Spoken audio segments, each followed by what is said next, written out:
Very quickly, I think we should cover the privacy policy, privacy notices, opt-in forms, that kind of thing. This is the boring part of the whole GDPR. You can see there's a policy there. I think that's one from Microsoft sitting on the screen there. And it's not the fact that it's drowning with data, because they've put an awful lot in there, but it's just to point out how clear this is. Personal data we collect, explained. How we use personal data, explained. Reasons we share personal data, explained. It's not a difficult document to put together. There are templates on the ICO. Having one of these on your website is a great way to get covered on this front. What should be in them?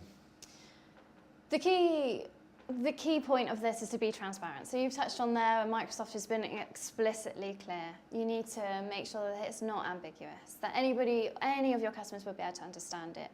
And your privacy policy needs to be displayed at every single point of that sign-up journey. And it needs to be available. It shouldn't be hidden into a dark page of your website. It should be really, really clear and upfront. Which is basically the second question answered there. So there you go, guys. We've got that one covered. Opt-in notices and opt-outs. Yeah, so opt-ins need to be, again, really clear and transparent. What is the customer signing up for? What are they going to receive?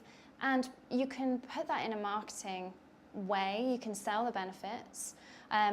There's some great examples of other companies like Channel 4 who did a really great privacy policy.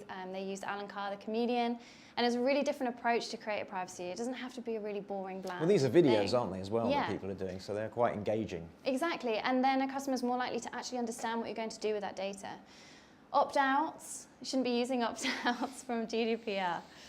So we can't have an opt-out anymore, we know that. You've got to opt-in. Allowing people to opt out, though, or allowing people to unsubscribe, that's another thing that we need to talk about. And that's just about, again, it's got to be really clear. It's got to be ever present. Yeah, and that's best practice today. Again, that's something that isn't new. But yes, your unsubscribe within your email communications should be really, really clear. You should be able to provide a customer with choice, that they can unsubscribe from your communications or your marketing, and it be an easy process for that customer to do. But the other point of opting in, opting out, is that you need to give the customer choice and not disadvantage a customer if they don't sign up to receive your communications. Which is granular and transparency. And what we mean by that, as you've just said, is choice, explain what everything is at every step, and be very transparent as to what they're going to receive.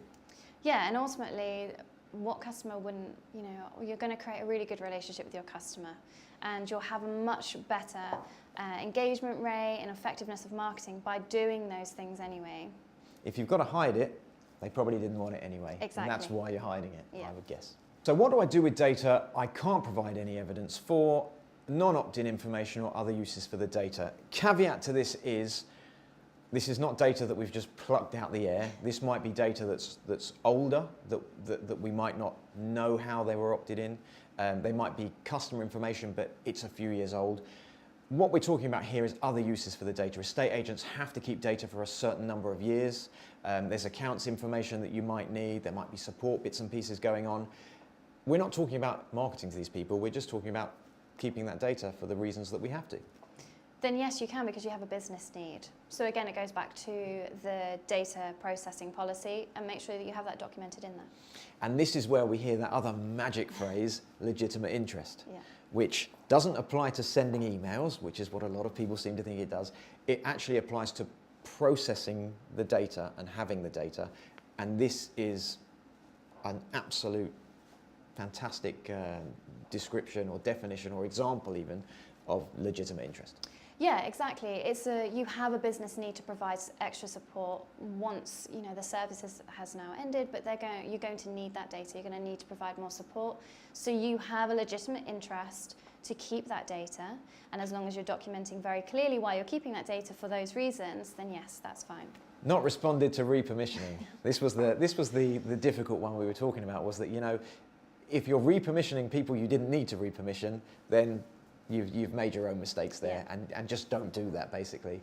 But in terms of not responded to repermissioning, if someone hasn't responded and you've sent out one email, obviously you can send out a second email, or you could send out a third email. There's going to come a point where I think you should get the hint, but that kind of thing. But if they haven't responded to repermissioning, you don't have a business relationship with them, you can't get them to give you consent,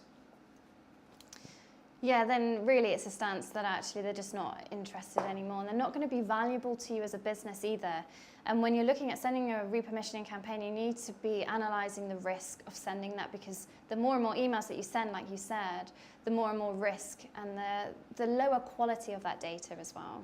Let's look at telephone opt-ins. If people have phoned up over the telephone and they've said, I want to register because I would like to see this property, or I would like to know more about the area, or that kind of thing, but they've registered with you over the phone, you weren't recording those opt-ins, but you have that business relationship with them? Yep, so if you have a business relationship, then there's a need there to provide that service to that customer. That's why they provide that data. There's a couple of other things that you could look at doing as well. The number one thing would be to put a date stamp on when you got that opt-in if you're entering that data into a CRM. You could also look at, but it's not compulsory, to send an email to confirm with them, this is the conversation that we had. Please click this link just to confirm that you're happy for us to send this information that we spoke about.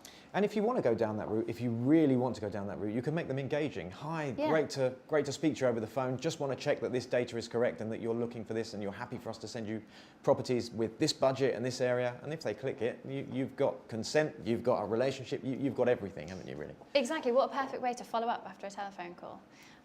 You could also look at recording calls, but obviously that, for some businesses, will be quite out of reach. And it isn't always necessary, but again, it goes back to your data processing policy. Make sure you have that documented in there. And when we look at past telephone opt-ins, because obviously it's great moving forwards, now we know about all of this. Past telephone opt-ins, if there is a business relationship there, fantastic. Look at the length of time that relationship kind of was in place. What's the average length of time that you're looking for a property? 3, 4 months, that kind of thing.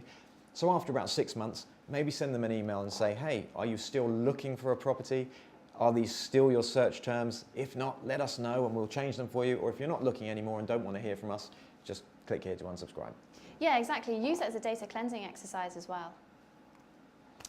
Do I need to get a new opt-in under the GDPR? Well, again, we've touched on this one. If your opt-in is GDPR compliant, as in it's got an affirmative action, it's transparent, it's granular if there's more than one thing, then in fairness, no, you don't.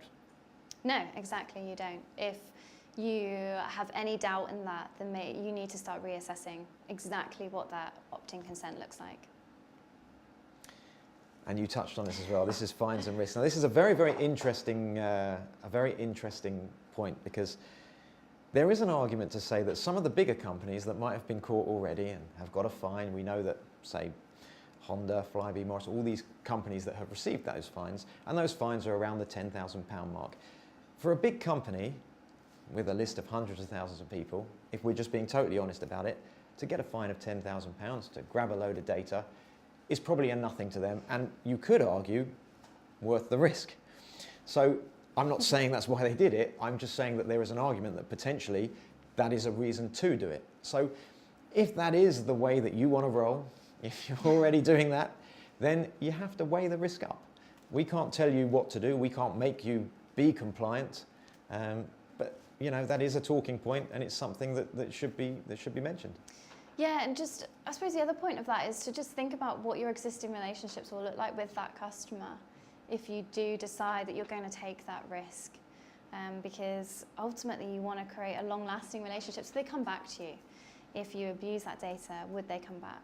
Exactly right, and let's have a look at that data. You're contacting these people, have they engaged? Are they engaging with you regularly? When was the last time they opened an email you sent, or picked up the phone, or you had any contact with them? Because if that hasn't been for a while, they've clearly moved on or they've done something, you're not going to get anything out of contacting them anyway, so risking a fine for that is just pointless. And in fact, having them on your CRM, making people pay any attention to a bit of data that has nothing to do with anything anymore, is just wasting time, and it's just not worth having, is it? No, it goes back to the vanity metrics again about how big a list size is, but you only have 10% opening your emails. And that's something that we've, in email marketing, we've battled for a number of years. So you need to really, really question why you would continue to keep sending to somebody like that.